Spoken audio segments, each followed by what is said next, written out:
Hi, welcome to Leland Fly Fishing Fly Tying Night tonight. Tonight we're going to be tying up an old school North Country spider called a Greenwells. This is the Watery Olive Greenwells. Great pattern to imitate and mimic a blue-wing olive hatch. Perfect emerger pattern, and we're going to go ahead and get started with that tonight, and hope you have a wonderful evening. The hook that we're going to be using tonight is the Moonlit Premium Toata ML12. We're going to tie this in a size 16. You're welcome to tie this anywhere from a size 14 to 18. We're going to start that thread just about a hook eye behind the eye of the hook. We're using Seer Flyes Classic Wax 12-aught Watery Olive. We're going to use that tag end as we go back to the bend of the hook to create a nice smooth underbody, creating each wrap next to the previous wrap. We'll go back to the bend of the hook, leave the tag end back on the back, and we're going to wrap forward and backwards again. North Country spiders are a slim profile pattern. Traditionally, it's just a thread based back and forward. I like to create a little taper to my bodies, so I'm going to use a forward backwards motion, wrapping forward and backwards about 3, maybe 4 times to create that taper of this body. Each time I go back, I stop short of where I was the previous time, then back up to the front, and then back and then forward again. Once I've created that taper to this, we're going to take and half hitch this so that we can use the rotary feature. I'm going to use an alcohol marker to do what's called mil-specking on this pattern. I'm going to use a lime colored alcohol marker that's UV.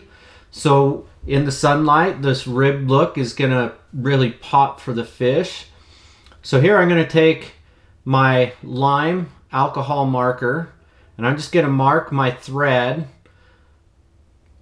with that marker, and that's going to allow it to give that nice ribbed look to this pattern. It'll be real subtle. You won't really notice it, but when the sun hits it, you'll notice it. So now I'm going to take and do open spiral wraps using the rotary feature on the Nirvana V2 rotary vise. Wrap that all the way up into that thorax area. I go a little further than where I started my thread just to help lock it in nice and good. Once I've done that, I'll lock it in over the top, then I'll lock it in front. I'm going to take and use a razor blade to trim out that tag end of thread. Gives me a nice clean snip there. Now we're going to use Vicuna Green Peter dubbing. I like the Green Peter. It's UV. It's going to have a nice little speck of UV in it. We're going to take a real small amount of this and create a nice little dubbing noodle on our thread. You can use Overton's Wonder Wax or any dubbing wax that you like to help dub this rope on.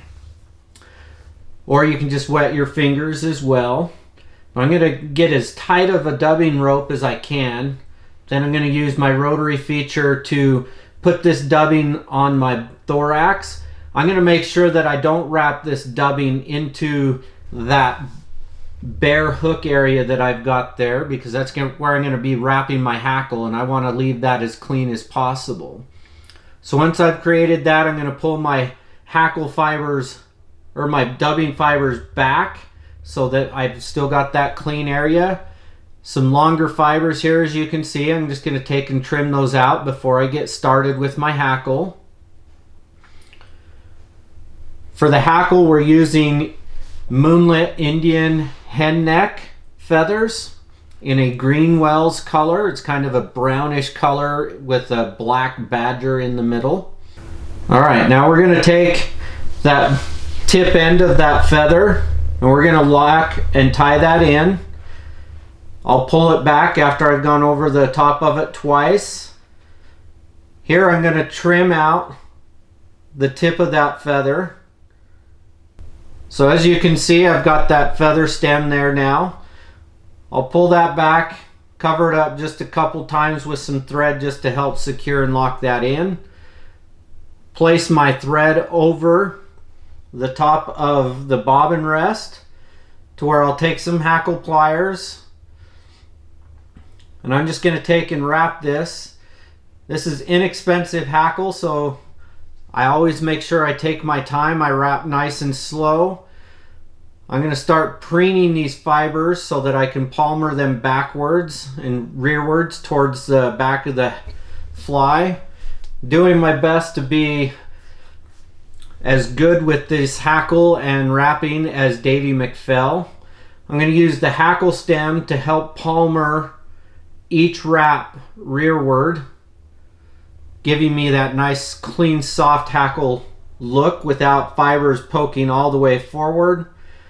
Each wrap meticulously on top of the previous wrap, going over the top and in front, pulling back, palmering each wrap.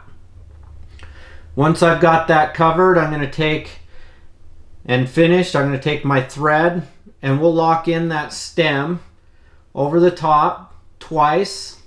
Now I'm going to pull my hackle pliers, rest them on the bolt that I used to tighten my hook down so it's out of the way.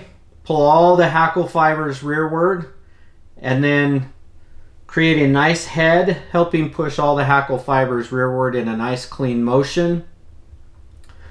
Whip finish tool. We'll do a good 3-turn, maybe 4-turn whip. We want a little bit of a head built up on this pattern. So here we've got 1, 2, and a 3-turn whip. We'll take and pull that out. I'll take a razor blade, trim out that thread with the razor blade so I get a nice clean cut. Now I'm going to take the hackle stem in my hackle pliers, use the razor blade to pull that and trim it out so I get a nice clean snip. You can see we've got a nice clean hackle wrap for our soft hackle here, and you can do less wraps on yours if you'd like. I like a full wraps. Now we'll take some Loon water-based head cement and just put a dab of head cement on that thread base there. Let it soak in and then dry, and there you have the Watery Pale Olive Greenwells Soft Hackle Spider. Thank you for watching. Have a wonderful evening.